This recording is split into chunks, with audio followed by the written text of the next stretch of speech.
Bom dia, pessoal. Hoje nós vamos começar a ver sobre o conceito de banco de dados e vamos usar aí um banco de dados de teste para que a gente possa aí verificar como substituir, né, o armazenamento de informações que na aula passada a gente fez através de um arquivo local no próprio servidor. A gente vai usar uma estrutura gerenciada, que é o banco de dados, que é um software responsável aí por armazenar dados. Então, vendo aqui os conteúdos que a gente já viu, nós vamos falar um pouco sobre banco de dados, e o primeiro banco de dados que nós vamos ver vai ser o Firebase, que está sobre a Google Cloud, e vai ser o Real-Time Database do Firebase. A gente vai falar um pouco sobre Firebase e Real-Time Database, que são do Google Cloud. Antes, eu trouxe esse gráfico aqui por caso de uso, um gráfico que traz aí a grande parte aí dos bancos de dados disponíveis hoje em dia, né? Os mais conhecidos, os mais utilizados, conforme um determinado caso de uso. Por que um caso de uso? Porque dependendo do seu sistema, do seu algoritmo, de como você monta a sua estrutura, a sua necessidade de armazenar o dado é diferente.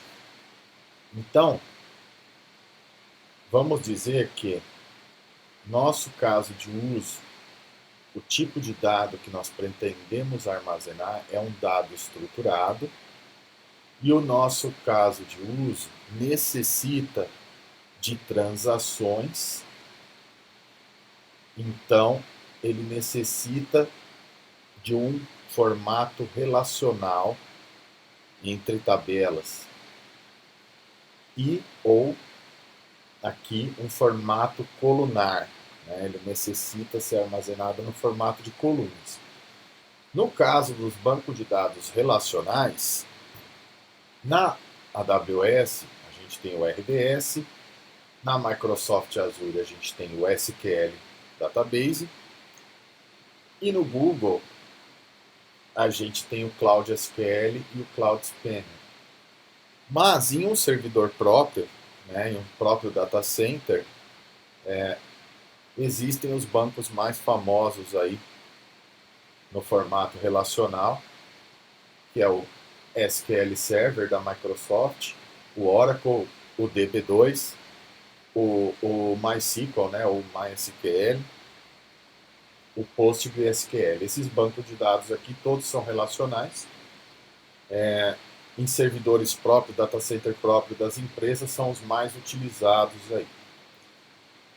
E na cloud, alguns bancos aqui de dados que são equivalentes, né, aos bancos relacionais. E aqui no colunar, a gente tem o Redshift, no caso da Microsoft, o Synapse, BigQuery, e nós temos aqui alguns outros exemplos instaláveis, né?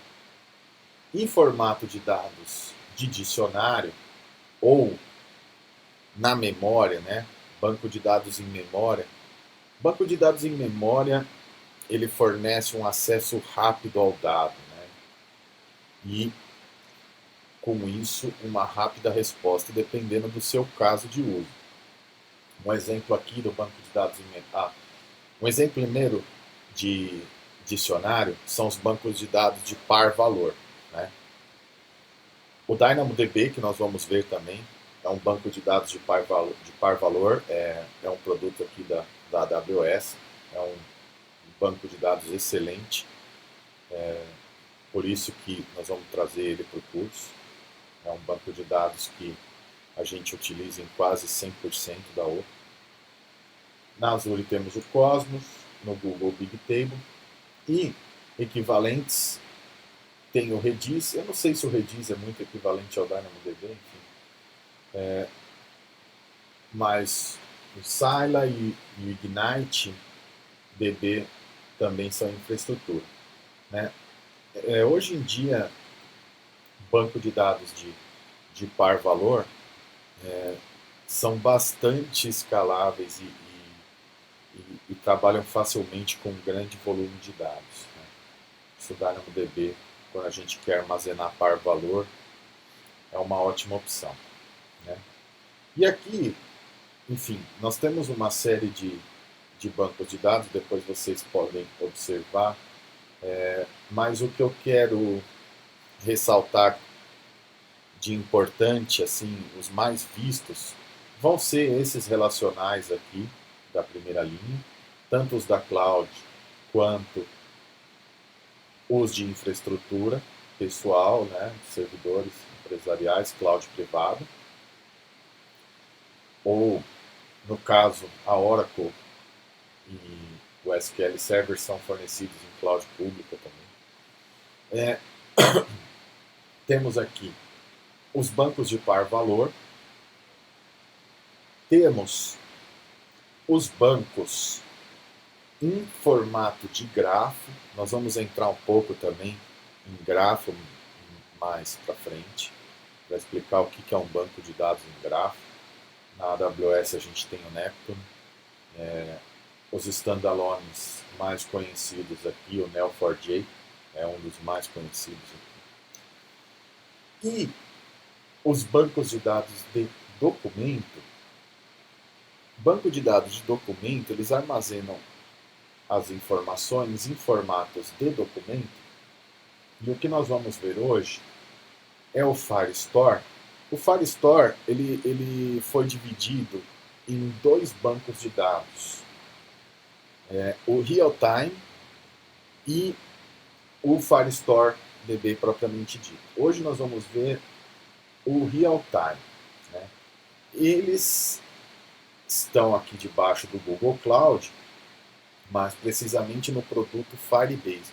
O produto Firebase é um produto do Google que nasceu com o Firestore e como sendo um banco de dados distribuído, né? É um banco de dados que fica sincronizando entre o client-side e o server-side. E esse projeto ele ganhou muita força, ele absorveu parte do Analytics, ele é responsável pelo Cloud Messaging, enfim, uma série de funcionalidades foram nascendo dentro do Firebase e ele foi se tornando praticamente uma cloud, né, que funciona em cima do Google Cloud. E aqui no formato de arquivo, no standalone, nós também vamos olhar o MongoDB, que para uma infraestrutura local, uma infraestrutura privada, é um dos mais utilizados aí para esse formato de arquivo de documentos. Por fim, não podemos dizer como um banco de dados, mas sim como uma forma de armazenar dados e armazenar grandes volumes de informação. Nós temos o S3 da Amazon, que vamos ver no formato BILOB, né? Que são formatos binários de armazenamento em disco. Vamos entender esse formato aqui, esse caso de uso, como sendo um grande HD. Né?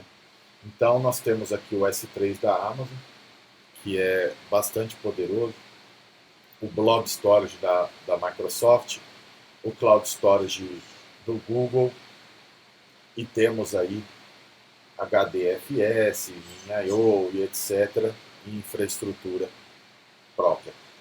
Né? Tanto armazenamento de arquivos, armazenamento de dados em formato de arquivo, grafo,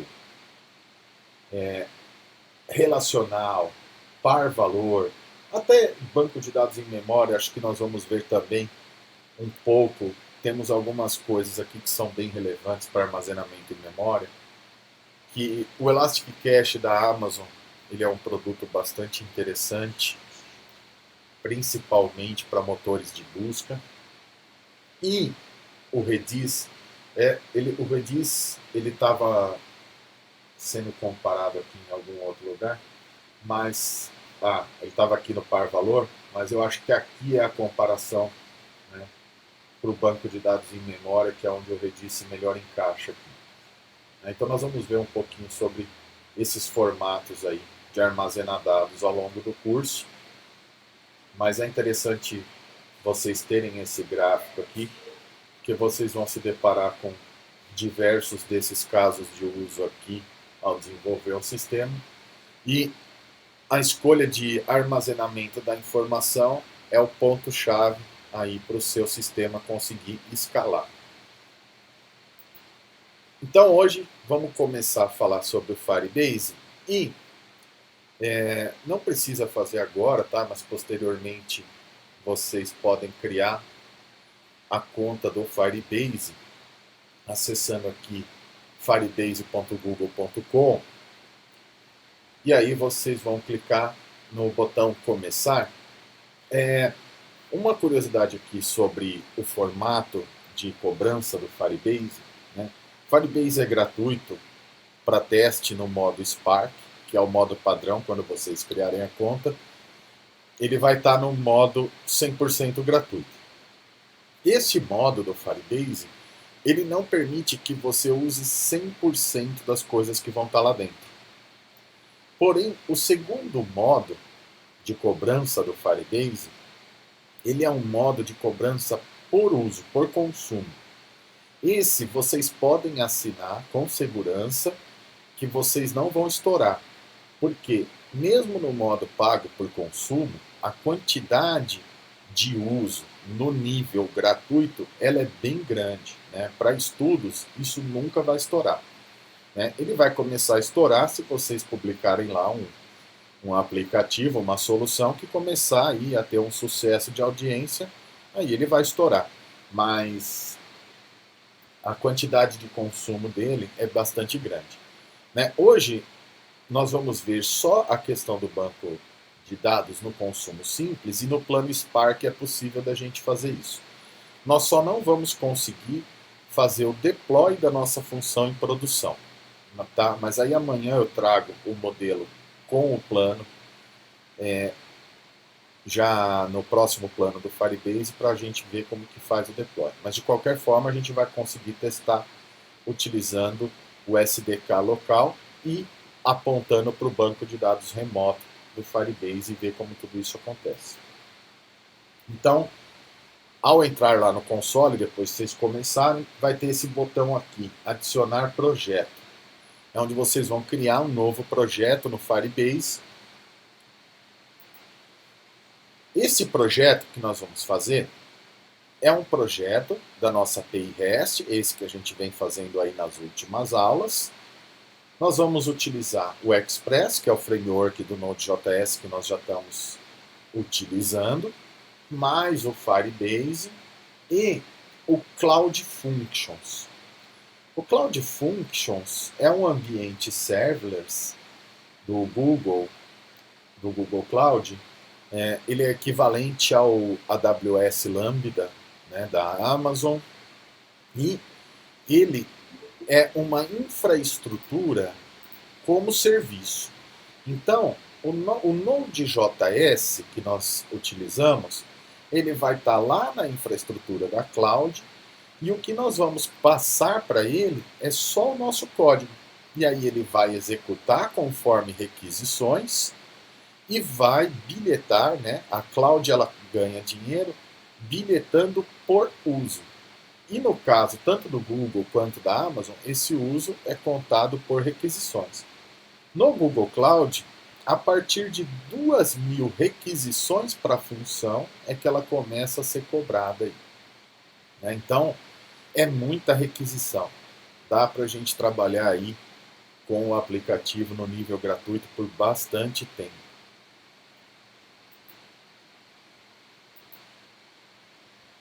Então, quando vocês criarem o projeto, vai abrir o console do Firebase, e aqui no menu vai ter a parte de criação, que é a parte que nos interessa agora. Mas vocês vão ver lá que existem outras partes no Firebase para fazer analytics, para fazer acompanhamento, para fazer teste AB, para fazer uma série de coisas aí que o Firebase oferece.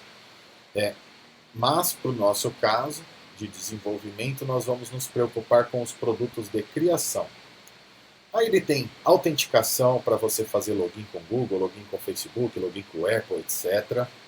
Já pelo próprio Firebase, de uma forma bem prática. O Firestore Database, que nós vamos ver amanhã. O Real-Time Database, que é o que nós vamos ver hoje. O Real-Time Database é um banco de dados no formato JSON bem simples, onde o seu banco inteiro ele é um JSON. Assim como a gente viu na aula passada na nossa máquina, ele vai ser um arquivo JSON, só que lá na infraestrutura, com o controle de concorrência e tudo mais. O storage, imagine o storage como um grande file system, né, um grande HD, que é um local para armazenar. O hosting, que nós vamos ver também, não hoje, mas nós vamos ver em breve, que é como nós armazenamos e tornamos público um conteúdo estático na internet, né? Então, um site, uma aplicação client-side que não tenha funcionalidades dinâmicas, né? Nós vamos usar o hosting para isso, que é o equivalente ao CloudFront da AWS. Né? Esse storage aqui é o equivalente ao S3 da AWS. Hoje nós vamos ver o Functions, que é o equivalente ao Lambda da AWS, aqui no Firebase. E depois nós também vamos ver no futuro sobre o Machine Learning. O Machine Learning é muito interessante, tanto aqui no Google quanto na AWS, que a gente pode usar uma Machine Learning como serviço. Nós podemos utilizar de regras de Machine Learning prontas ou criar nossos aprendizados, criar nossos aprendizados de máquina e fazer o deploy na Machine Learning e fazer consumo delas dentro do nosso aplicativo. Então, no Real-Time Database, a gente vai criar aqui um banco de dados. Aí ele vai perguntar, pode deixar como padrão, em que local, qual a região. Na cloud, né, elas têm diversas regiões. O que significa uma região? Significa o local físico onde o data center está.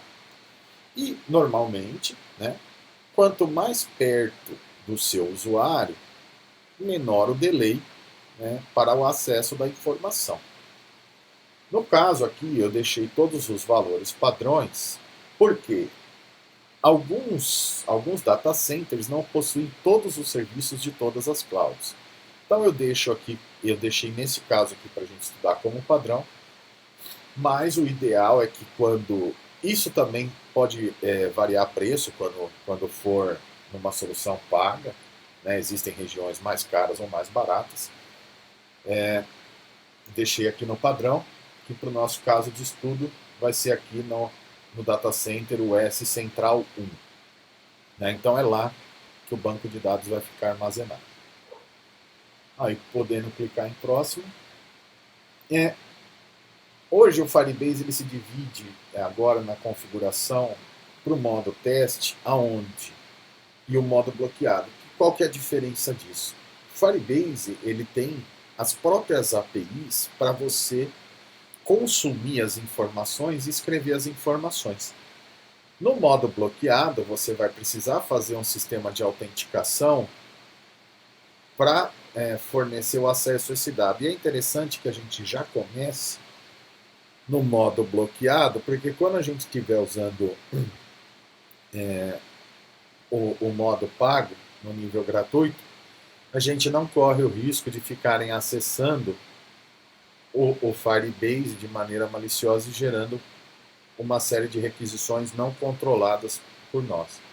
E tem o modo teste, que ele deixa o banco de dados inteiro aberto por 30 dias, aí, tanto para leitura quanto para gravação, para você ficar chamando de qualquer lugar.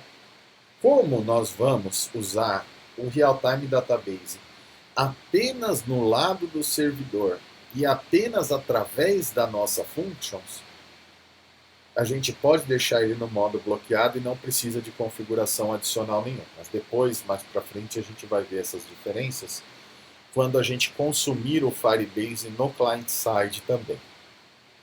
Por hora, nós vamos consumi-lo apenas no server-side e apenas dentro das nossas funções. E aí, basta clicar em ativar, e aí então ele vai criar um arquivo JSON cujo a primeira propriedade vai ser o nome do seu projeto. Aqui eu criei o projeto Devs Junior lá na tela de criação do projeto do Firebase. Então ele criou aqui o primeiro nó, primeira propriedade do JSON com um valor null.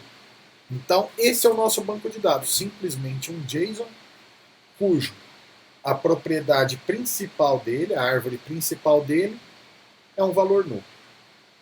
E daí, então, esse banco de dados, ele está pronto para ser utilizado. O conceito do Firebase ele é um pouco diferente de um banco de dados tradicional, porque o que ele propõe é que a cada alteração que aconteça no seu banco de dados, tanto no Real-Time Database quanto no Firestore, os aplicativos do lado do cliente estejam escutando essas alterações dentro do caminho pertinente a eles e se atualizem sozinhos, mantendo um sincronismo entre o client-side e o server-side. Né? E também os eventos são disparados entre os outros serviços da cloud. Né? Tanto o Google quanto a Amazon, elas têm um caminho de orientação a eventos nos serviços da cloud. Por exemplo, eu posso registrar um evento que, quando esse meu banco de dados receber um registro, deletar um registro, alterar um registro, ele dispare um evento para o meu storage que vai armazenar qualquer coisa, para a minha função que vai tomar alguma... executar algum algoritmo, fazer algum programa, alguma lógica, para o meu machine learning que vai aprender alguma coisa com isso e por assim vai. Todos os produtos eles disparam eventos um para o outro caso algum acontecimento. Na AWS a gente vai ver também mais para frente é a mesma coisa. Tá? Daí então, uma vez que a gente tem o nosso banco de dados lá ativo no Firebase, eu abri o terminal aqui do Linux e no Mac, tá? Mas no Windows pode fazer isso por dentro do Visual Code, dentro do terminal Bash, que já vem lá com Visual Code, que é a mesma coisa. Tá? Então, nós vamos, para que a gente possa utilizar, criar o projeto do Firebase, nós vamos utilizar um kit de ferramentas, uma SDK do Firebase, chamada Firebase Tools. E nós vamos instalar essa ferramenta na nossa máquina com a opção "-g", que significa global. Ela vai ficar disponível no seu computador para você invocar esse kit de ferramentas em qualquer diretório. Nós vamos utilizar o npm, né, que a gente viu que é o gerenciador de pacotes do Node.js. Tá? Essa ferramenta é uma ferramenta para o Node.js. Então nós vamos digitar npm install para instalar, "-g" para que ela fique disponível globalmente no seu sistema operacional, né? E o nome da ferramenta Firebase Tools. Tanto no Linux quanto no Mac, quando a gente instala qualquer pacote global e esse pacote faz uso de comandos do sistema operacional, ele requer algumas permissões especiais. Então, tanto no Mac quanto no Linux, usa o sudo antes do comando, né? Sudo npm install "-g Firebase Tools", aí ele vai pedir a sua senha da máquina e aí você permite. Porque se instalar sem o sudo aqui, ele vai dar permissão negada na hora que ele for alterar alguns diretórios. E aí então, ele vai começar a instalar, e aqui, a primeira pergunta que ele vai fazer, ele vai instalar tudo, né? Depois que a gente instalar, nós vamos rodar o comando Firebase Login. Né? Uma vez que o Firebase Kit está instalado, a gente vai lá no terminal e digita Firebase Login e dá Enter. Quando a gente fizer isso, ele vai perguntar se a gente autoriza que o Firebase seja autenticado nesta máquina pessoal e etc, etc. E aí vocês digitam Y maiúsculo e vão dar, e ele vai abrir aqui. Então, digitando Y maiúsculo ou yes e dando Enter, ele vai trazer aqui, ele vai abrir no seu navegador uma nova janela para você fazer o login no Firebase. Aí você vai usar a sua conta que você utilizou para criar o seu projeto do Firebase, escolher ela, clicar em logar e tal. Aí ele vai autenticar. Quando você fizer isso na internet, o seu terminal vai continuar, ele vai autenticar e vai finalizar o login com sucesso. Então no seu terminal você já vai estar logado aqui e já vai ter autorizado o seu Firebase. Depois que a gente fizer o Firebase Login, nós vamos navegar até a nossa pasta de projetos. Vamos criar um projeto da aula 16 e vamos dar o comando dentro dessa pasta de Firebase init e vamos dar o Enter. Quando isso acontecer, ele vai imprimir no console essa palavra do Firebase e vai começar a te fazer uma série de perguntas de como você quer estruturar esse projeto. Tá? Clicando, nós vamos escolher a opção Functions, né? Que é configure a Cloud Functions, um diretório de Cloud Functions e seus arquivos, né? Então nós vamos criar as configurações iniciais do Cloud Functions, né? Essa é a opção que nós vamos escolher dentro do nosso diretório da aula 16. Daí então, ele vai perguntar, né? Você quer criar um novo projeto no Firebase ou utilizar um projeto existente? Nós vamos informar que nós queremos utilizar um projeto existente. E aí, ao dar o Enter, ele vai dar uma lista de projetos que você tem no Firebase para você escolher qual dos projetos que você quer utilizar. No caso aí da aula, vocês vão ter um só, é que aqui no meu tem muitos mesmo, então eu fui scrollando, achei aqui o Dev Junior e então escolhi ele. Provavelmente de vocês vai ter só o da aula, é só escolher. Depois, aí dá um Enter. Depois, então, ele vai perguntar qual a linguagem que a gente quer utilizar. Nós vamos utilizar o JavaScript. Também dá um Enter. E aí, então, ele vai dizer aqui qual foi o projeto que nós estamos utilizando. Esse projeto aqui, eu dei o nome de Dev Junior, mas vocês podem dar qualquer nome para o projeto, tá? E aí, então, ele vai utilizar esse projeto como padrão nas próximas configurações do Firebase. Aí, então, ele vai fazer mais algumas perguntas e vai perguntar aqui se você quer usar o ESLint, né, para configuração de estilo de código, debug, formatação e etc. Eu escolhi aqui como yes, mas eu acho que para o nosso propósito pode escolher como não, tá? Porque senão ele vai vincular o seu código ao ESLint e vai começar a bloquear algumas coisas por padrão que não são fundamentais agora para esse momento. E aí então ele vai criar o package JSON do Node, vai criar o index.js padrão, vai criar e vai instalar todas as dependências aqui do Node. E aqui eu tenho a lista dos meus diretórios aqui, né, de todas as aulas. Isso tudo foi instalado dentro do diretório da aula 16. Né? Então, eu estava dentro do diretório da aula 16 quando eu executei esses comandos todos do Firebase para a criação.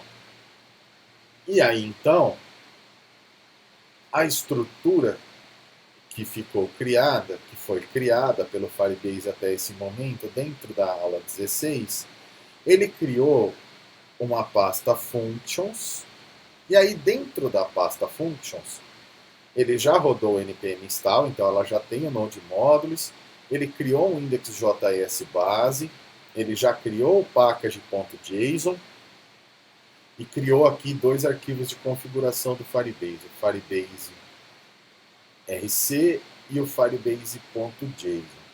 Né? E aí o index que ele criou é simplesmente um exemplo básico aqui, fazendo o import necessário. Assim como o nosso index do Node.js, nós vamos ver como que ele vai ficar agora para o Firebase. Tá? Nós vamos simplificar o nosso index, visto que o Node.js ele vai rodar lá dentro do Google e não mais no nosso servidor próprio.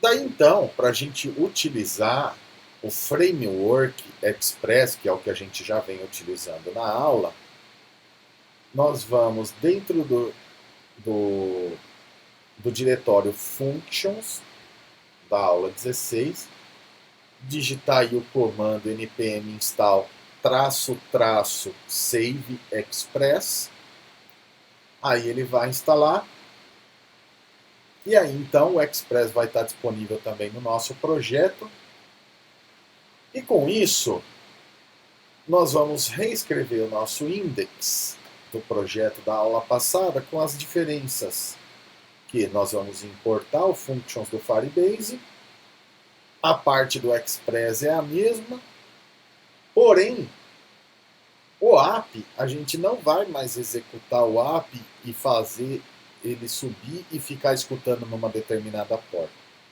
Nós vamos dizer que o nosso app é a requisição, no evento de requisição das funções do Firebase, nós vamos passar o app como parâmetro.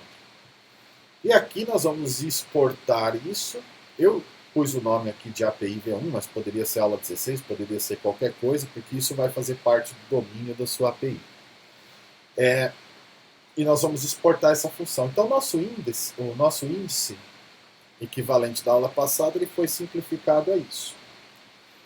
E nesse ponto, então, eu copiei da aula passada a nossa estrutura de projeto, né? A pasta rota, a pasta service, repositório, né? A mesma estrutura da aula passada eu copiei aqui para dentro, a pasta models, porque nós vamos fazer pequenos ajustes e, de resto, o nosso código está todo pronto para ir para o Firebase. O Firebase, o kit, né, do Firebase Tools, ele vem com uma execução local para que a gente possa testar, né, na nossa máquina a função antes da gente mandar para lá. E daí tem o comando que é o npm run serve. Né? Nós vamos digitar o comando npm run serve, aí ele vai inicializar o nosso servidor e vai dizer que ele está disponível aqui no endereço localhost, porta 5001, aí ele vai pôr aqui o nome do seu projeto, barra o local onde está a sua cloud de forma virtual, e barra aqui, ó, você vê que ele pôs barra API V1, que é justamente o nome do esportes que a gente deu no nosso índice. Poderia ser qualquer coisa aqui para exportar. E aí, para a gente testar a nossa API, basta a gente executar isso aqui. A diferença é que a nossa camada de serviço na aula passada, ela manipulava os dados do nosso repositório de arquivo. Nós vamos fazer uma modificação na nossa camada de serviço e nós vamos acrescentar aqui na nossa camada de repositório o Realtime Repo, que vai ser a nossa classe responsável por obter e mandar dados para o nosso banco de dados Realtime Database do Firebase. Então, eu vou mostrar aqui para vocês como que ficou a nossa camada de serviço.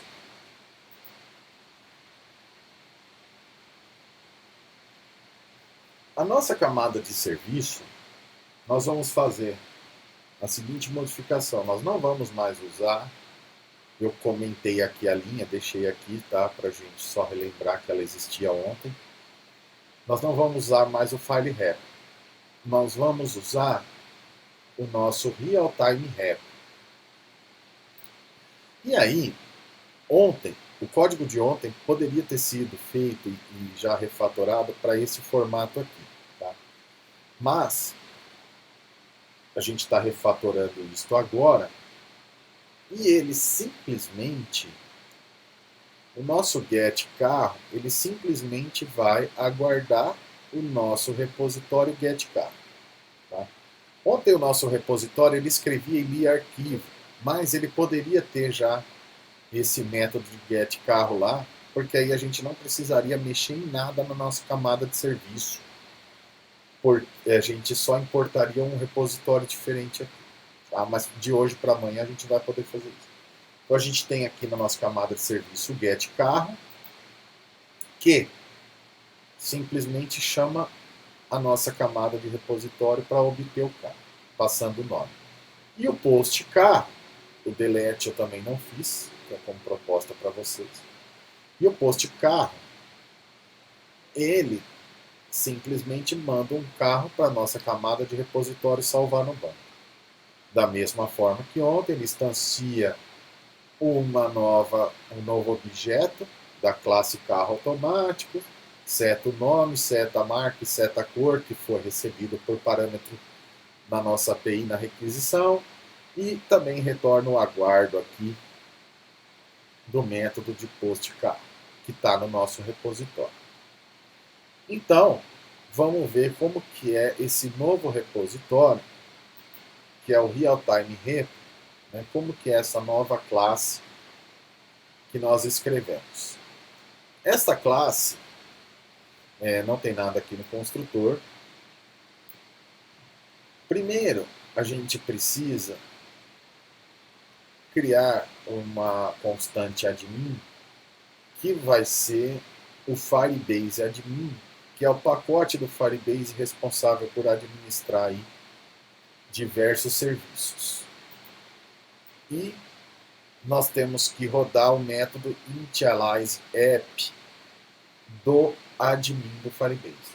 Feito isso, a instância admin do pacote do Firebase vai estar disponível aqui para a nossa classe. Então, nosso método getCarro, ele vai utilizar o comando database.ref /carros, né? No nosso Firebase, o /carros é aquele primeiro nó null que a gente tinha lá. E vai pegar o resultado do carros. Ele vai ter. Esse resultado é um objeto que eu já vou mostrar para vocês. Aliás, deixa eu abrir aqui para ficar mais claro.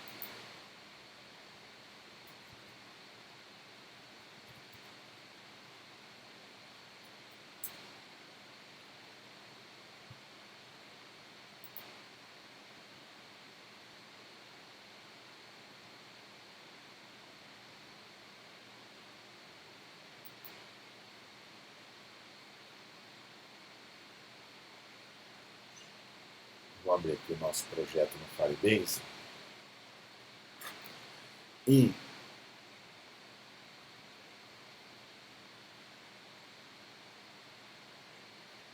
aqui ele vai mostrar sempre o seu consumo de dados aqui. Ele está no plano Spark, esse projeto, que é o plano gratuito. Está vendo aqui embaixo? Ele mostra plano Spark, é grátis, $0 por mês. Tá? Mas ao fazer o primeiro upgrade, ele também vai continuar sendo grátis. Só que ele só vai exigir que você coloque uma forma de cobrança, um cartão de crédito ou coisa assim. mas ele vai continuar grátis porque o volume de uso que a gente vai ter nisso aqui não vai abater a quantidade para ele começar a habilitar. Real-Time Database, que é o nosso banco de dados aqui.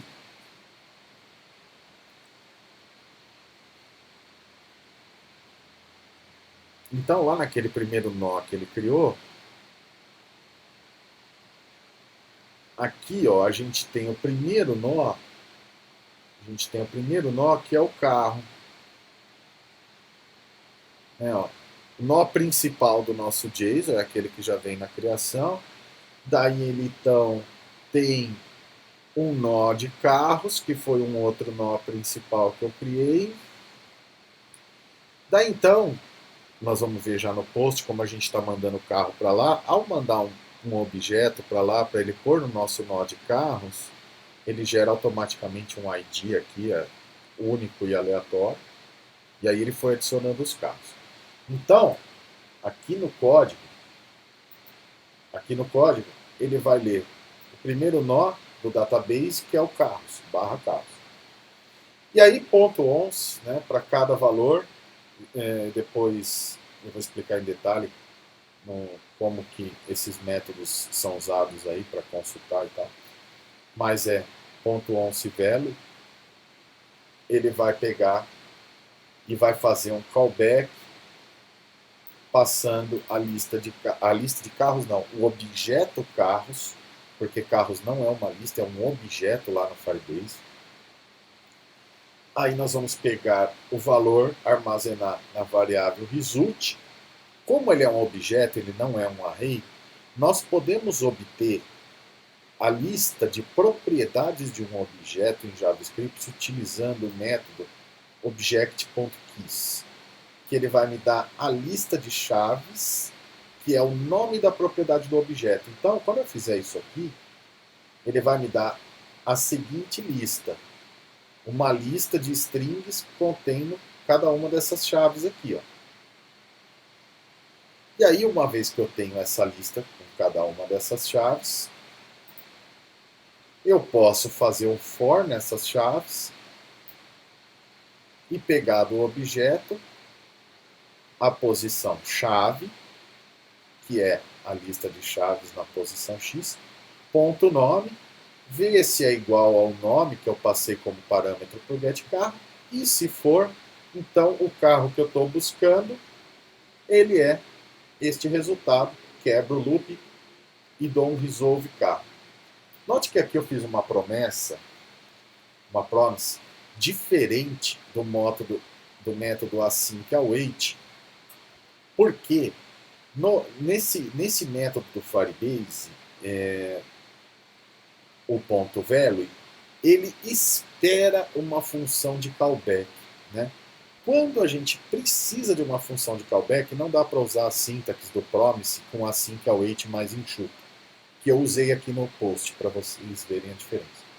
A gente precisa usar a forma mais verbosa, que se faz o utilizo do resolve e reject. A gente pode escrever aqui resolve e reject como parâmetro, que é o método que você vai chamar quando der sucesso e o método que você vai chamar quando der erro.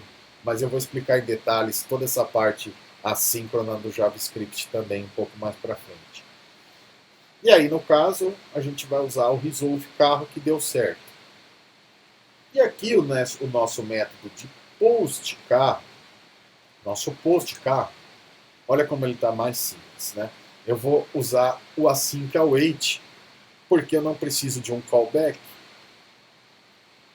Ele retorna, o método push do Firebase retorna a URL onde foi armazenado no database. Então, eu vou dizer que o resultado do meu insert de carro no banco simplesmente aguarda a nossa instância de admin do Firebase, .database, .ref/carros, né, que é a referência do nó que nós estamos manipulando aqui, no caso, é o nosso nó carros aqui, que é o nó principal aqui dentro do nosso banco do Firebase, e vamos dar o push em carro, né? E ele vai inserir carro lá no Firebase. Esse push, esse carro, veio da nossa camada de serviço aqui, né? Igual ontem, onde nós criamos um novo objeto de carro e fizemos o toJSON de carro para passar para a camada de repositório. Né? E a nossa camada de serviço veio da nossa camada de rota, assim como ontem. Então,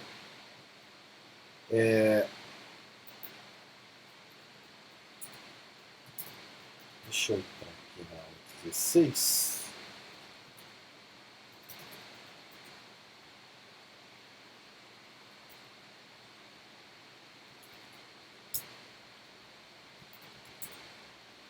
Eu vou dar aqui um npm run serve dentro da pasta functions da pasta aula 16.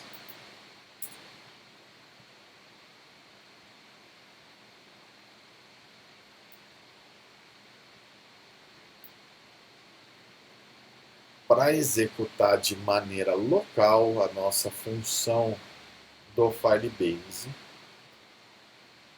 que possivelmente vai estar lento por causa da transmissão, para ver como que isso fica, como que vocês vão rodar localmente essa função. Ele está startando aí os emuladores. Né? Emuladores significa que ele tá simulando aqui na sua máquina, para você testar, a mesma infraestrutura que ele tem lá do lado dele. Né? A única coisa aqui que ele falou que na minha máquina o Node.js é 14, então ele vai usar o 14, mas lá no Google vai ser o 16. Tá? Isso não tem tanto problema agora, porque nós não estamos usando nenhuma sintaxe aqui que tenha no 16 e não tenha no 14. Tá? Mas é sempre importante você, na sua infraestrutura local, tá com a mesma infraestrutura que você vai usar no seu ambiente de produção. Porque aqui, para mim, a 14 é a que eu tenho usado no meu ambiente de produção aqui das coisas da OPA. E aí, ok, ele vai estar dizendo que ele está assistindo aqui as funções, o diretório de funções que está dentro do aula 16 aqui, né, para as Cloud Functions. E aí, ele vai abrir uma API chamada API V1 neste endereço local. Quando isso estiver lá remoto, esse localhost 2.5001 vai ser trocado por uma URL real que ele vai fornecer para você, que provavelmente vai ser o nome do seu projeto, .appspot, alguma coisa lá do Google, e vai ficar disponível. E também é possível você comprar um domínio próprio, se quiser, e configurar lá, porque aí ele vai ficar o nome do seu domínio próprio, ponto, o nome da sua API. Então ele está executando aqui, localmente na minha máquina, este servidor do Cloud Function. E ele está executando aqui nesse endereço. Então aqui, no Postman, eu vou fazer o post do carro lá neste endereço. Lembre que a nossa rota da aula de ontem, nossas rotas carro, agora elas vêm depois deste /API V1 aqui, que é o do nosso novo servidor aqui. De resto, o nosso roteamento é exatamente o mesmo de ontem. Nós vamos fazer um post, porque nós copiamos aqui as nossas rotas para dentro do functions do Firebase, aqui na estrutura do projeto. Então, nós temos a mesma rota do tipo post para /carro. Vamos criar um carro aqui. Vamos criar aqui, sei lá, Fusca.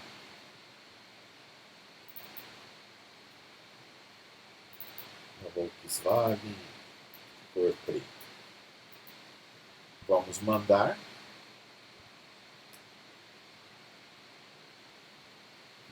A requisição está um pouco lenta, porque eu estou transmitindo isso. Apesar da nossa função estar rodando aqui local, Ele está mandando para o nosso banco de dados remoto. Então, note que a resposta foi que não teve erro, erro falso, e ele mandou no nosso campo data, no nosso camada de serviço, o endereço real do banco de dados, no nó real, que é o barra carros, barra o ID. Então aqui eu tenho o endereço real deste registro no meu Firebase, para caso ele estivesse sendo consumido por um cliente. Tá? E a resposta 200 aqui. Então, e aqui os nossos console.log aparece novamente porque é o Node.js que está executando. Ele está só encapsulado numa utilidade do Firebase. Então aqui ele imprimiu no console o post que eu dei, assim como ontem, que a gente mandou imprimir, etc. E aí ele disse que o banco de dados não está sendo simulado. Ele até fala aqui para ter uma atenção que o banco de dados está sendo mandado para o banco de dados real mesmo, tá? E daí, depois eu explico para vocês sobre ambiente de produção, stage, etc. Mas é sempre importante que a gente tenha 2 stages de trabalho, lá no servidor também, que é o stage de produção, onde os seus usuários de fato estão usando o seu sistema, e o mesmo stage de desenvolvimento, onde você está fazendo testes e você está testando, e você está fazendo deploys, testando, passando para o seu time de produto, para os seus usuários fazerem testes antes de você, de fato, mandar aquele código para o ambiente produtivo. Então, no nosso caso aqui, como isso não tem nenhum usuário real, nós estamos usando aqui já diretamente de produção. E aí ele disse, ó, o seu banco de dados, da função que você está rodando aqui no seu servidor local, é o banco de dados de verdade que está sendo chamado lá no Firebase. Então, se a gente for aqui no nosso Firebase, note que ele criou mais um registro chamado aqui Fusca, né, o carro Fusca da Volkswagen. Então, ele já, em real time, ele já criou. Vamos criar um outro carro aqui. Vamos criar aqui um ABI. Belina é da GM? Ou é da Ford? Não lembro. Mas vai ser da GM agora. Ó, note a velocidade. Eu dei o post aqui, ó. Ele já atualizou o registro aqui. Né? O Real Time Database é muito rápido. Então, isso porque ele está lendo, o banco de dados é local para ele lá nos Estados Unidos. Hein? Então, ele já pôs a Belina aqui. Então, o que acontece? Essa nossa API está registrando e obtendo dados do Firebase. E eu poderia aqui fazer uma pesquisa de GET. Tem um GET pronto aqui.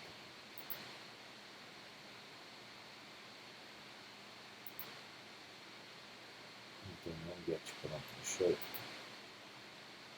copiar o isso.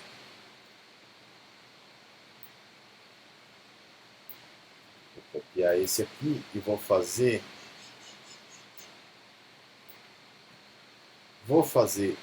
uma chamada de carro no GET, aí eu passo o nome do carro, vou passar o Fusca,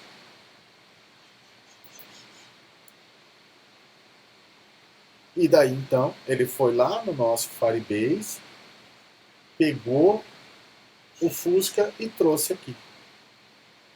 Como que ele fez isso? Ele passou pela nossa camada de rota, no barra carro, do tipo GET, passou o nome como parâmetro Fusca, daí ele veio para a nossa camada de serviço, nossa camada de serviço recebeu o nome Fusca, passou para a nossa camada de repositório o nome Fusca, e a nossa camada de repositório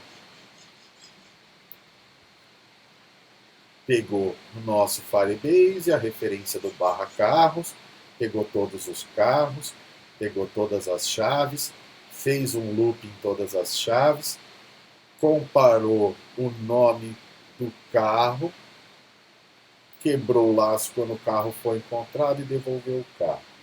E aí ele apareceu aqui para a gente, o carro encontrado no nosso banco de dados remoto. Para a gente parar a execução do nosso servidor local, basta dar Ctrl C aqui no terminal. E aí ele para, o servidor não está mais rodando. Para a gente mandar isso para o Firebase, bastaria a gente digitar aqui Firebase deploy. Ele vai dar um erro aqui, mas eu só vou executar para mostrar para vocês que ele vai dar um erro aqui informando que o nosso plano Spark não suporta o deploy de function. Tá? Mas é só evoluir lá para o plano. Então ele está executando o deploy aqui. O que significa deploy? Né? Significa que ele vai pegar essa sua pasta functions aqui, vai empacotar tudo bonitinho, de acordo com essas configurações todas, e mandar lá para o Firebase, para o servidor deles, lá deixar instalado lá no servidor e disponível para ser consumido aí na internet. Aqui ele está um pouco lento por causa da transmissão, mas aqui ó, ele fez tudo o que ele precisaria aqui para fazer o deploy. E o deploy teria funcionado salvo essa questão aqui. Ó. Erro. Seu projeto Dev Júnior precisa estar em Blaze. Né? O plano grátis lá é o Spark, e o próximo plano é o Blaze, que é um plano pague por consumo. Né? Enquanto eu não transformar isso em plano Blaze, ele não deixa fazer um deploy. Mas ele vai deixar você testar aqui em localhost normalmente e consumir o banco de dados lá. Se a gente vier aqui no Firebase e fazer um upgrade do nosso plano, ó, nós estamos no plano grátis Spark. E aí o próximo plano é o Blaze. Isso inclui toda a parte gratuita diária. Depois você paga apenas pelo que você usar. Tá? Esse uso gratuito diário aqui é muito grande. A gente não vai estourar. Mas eu vou fazer isso aqui para amanhã a gente fazer o deploy na hora de fazer o outro Firebase. Né? E todos os planos têm analytics, notificação, crash, etc. Vendo o detalhe dos planos aqui, ele vai dizer aqui, né, tudo que tem no plano Spark, que é o padrão que a gente já cria no Firebase. Por exemplo, autenticação. Você pode fazer 10.000 requests de login por mês. Se o seu aplicativo tiver 10.000 login por mês, cara, você já está bem. Né? Depois disso, depois que você fizer 10.000, ele vai te cobrar aqui 1 centavo de dólar por login. E aí aqui tem todos os preços de tudo. O Firestore, ó, aqui no nível gratuito, que é o que a gente está usando, ó, ele dá 1 GB de dados naquele nosso banco.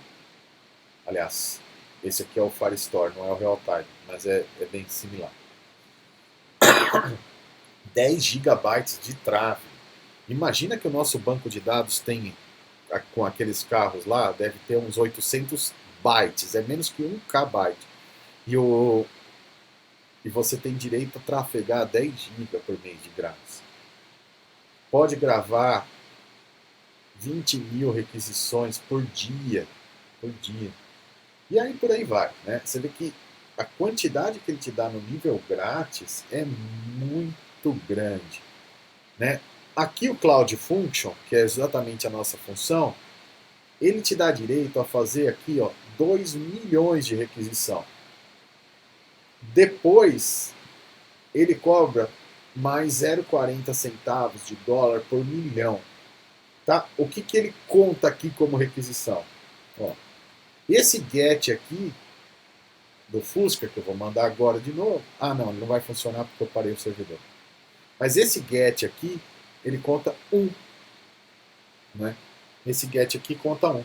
E ele te dá direito aqui a 2 milhões de invocações. Né? E por aí vai. Então é muito grande a quantidade grátis que ele te dá. E quando o seu aplicativo passar disso aqui, significa que ele já está com sucesso e você já vai ter verba aí para poder custear a sua infraestrutura na cloud. E na AWS é a mesma coisa, tá? A cota gratuita da AWS é bastante grande também antes de você começar a ser bilhetado aí.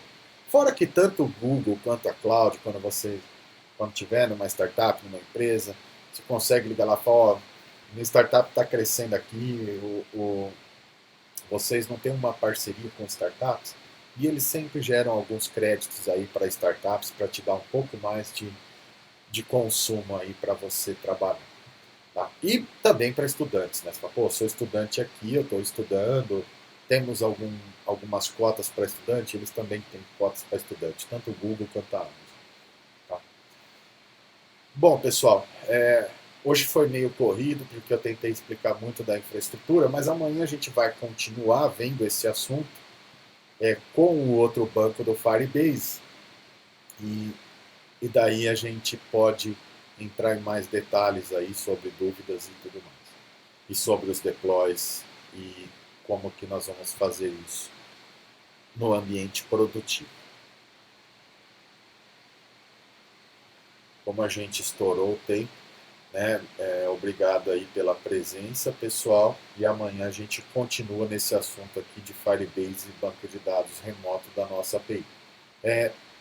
O código da aula 16 já está disponível no nosso repositório, então vocês podem dar uma olhada, vocês vão ver que ele é exatamente igual ao da aula 15, mudamos apenas o index para ficar compatível com o Firebase e a nossa camada de serviço e repositório para mandar os dados para o Firebase. Então, obrigado pela presença, pessoal, e até amanhã a gente continua aqui com o Firebase.